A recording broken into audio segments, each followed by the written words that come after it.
एक समय की बात है। हरे भरे पहाड़ों और ऊंचे ऊंचे पेड़ों के बीच बसे एक शांत गांव में लिली नाम की एक साहसी लड़की रहती थी। वह 8 साल की थी। उसकी नीली आंखें चमकती थीं और उसके बाल गर्मियों के सूरज जैसे सुनहरे थे। लिली को अपने घर के पीछे वाले जंगल में घूमना बहुत पसंद था, जहां वह अक्सर कल्पना करती कि पेड़ों के नीचे जादुई जीव छिपे हुए हैं। एक शाम, जब आसमान सूर्यास्त के रंगों से लालिमा लिए हुए था, लिली अपनी रोज की सैर पर निकली। हवा में चीड़ के पेड़ों की मीठी खुशबू थी और हल्की सी हवा ऐसे रहस्य फुसफुसा रही थी जिन्हें केवल वही सुन सकती थी। लेकिन आज कुछ अलग लग रहा था। जंगल अधिक जीवंत, अधिक जादुई लग रहा था। जैसे जैसे वह आगे बढ़ी, लिली ने पेड़ों के बीच से आती एक हल्की चमक देखी। उसकी जिज्ञासा बढ़ गई और वह उस रोशनी का पीछा करती हुई एक छोटे से खुले स्थान तक पहुंची। उस स्थान के बीचों बीच एक प्राचीन ओक का पेड़ खड़ा था, जिसके पत्ते सोने की तरह चमक रहे थे। अचानक उसके आसपास की हवा में हंसी गूंज उठी, छोटी छोटी घंटियों जैसी मधुर खिलखिलाहट। चौंक कर लिली ने इधर उधर देखा और हैरानी से उसने हवा में उड़ते छोटे छोटे पंखों वाले जीव देखे। वे परियां थीं। उनके पंख इंद्रधनुष के हर रंग में चमक रहे थे और उनके वस्त्र सितारों की तरह झिलमिला रहे थे।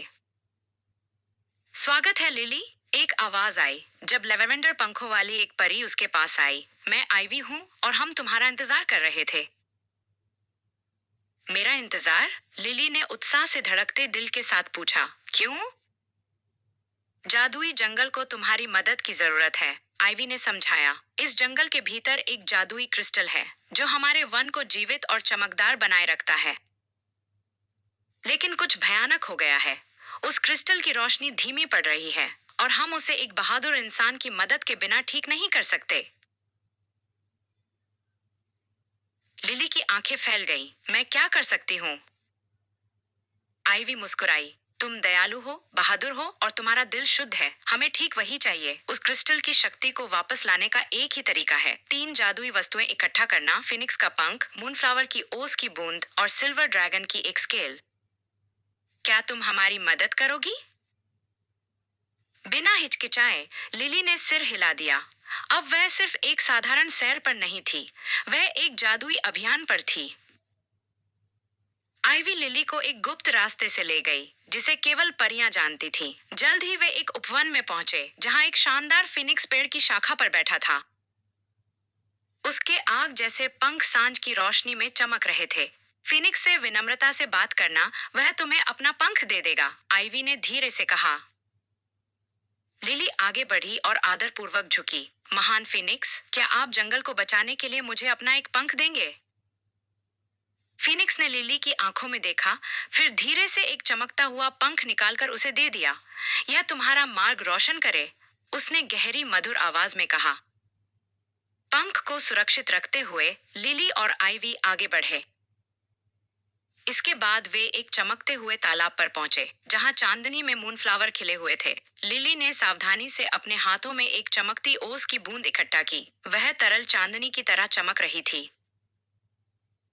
अंत में वे सिल्वर ड्रैगन की गुफा तक पहुंचे। ड्रैगन बहुत विशाल था, लेकिन उसकी आंखें दयालु थीं। मुझे पता है तुम क्यों आई हो, उसने कहा और अपनी चांदी जैसी चमकती स्केल में से एक निकाल कर उसे दे दिया। इसे समझदारी से इस्तेमाल करना। तीनों वस्तुएं लेकर लिली और आईवी जल्दी से उस स्थान पर लौटे जहां क्रिस्टल रखा था, जिसकी रोशनी अब बहुत कम रह गई थी। आईवी ने फिनिक्स का पंख, मूनफ्लावर की ओस और ड्रैगन की स्केल क्रिस्टल पर छिड़क दी और अचानक एक तेज रोशनी फूट पड़ी। पूरा जंगल जादू से जगमगा उठा। फूल खिल उठे, पेड़ चमकने लगे और परियां खुशी से हवा में नाचने लगी। तुमने कर दिखाया, लिली, आईवी ने खुशी से कहा। तुम्हारी वजह से जादुई जंगल बच गया।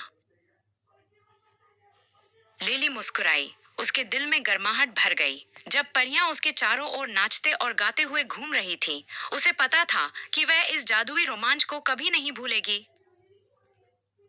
जैसे जैसे रात गहराती गई, आईवी और परियां लिली को जंगल के किनारे तक छोड़ने आईं। धन्यवाद, आईवी ने कहा। जादुई जंगल में तुम्हारा हमेशा स्वागत है। एक आखिरी बार हाथ हिलाकर लिली घर लौट आई। उसका दिल जादू और आश्चर्य से भरा हुआ था। उसे पता था कि भले ही यह रोमांच अभी खत्म हो गया हो, लेकिन जंगल का जादू और परियां हमेशा उसके साथ रहेंगी। और उस रात जब वह सो गई, उसने चमकते पंखों, जगमगाते क्रिस्टल और जादुई जंगल की परियों के सपने देखे।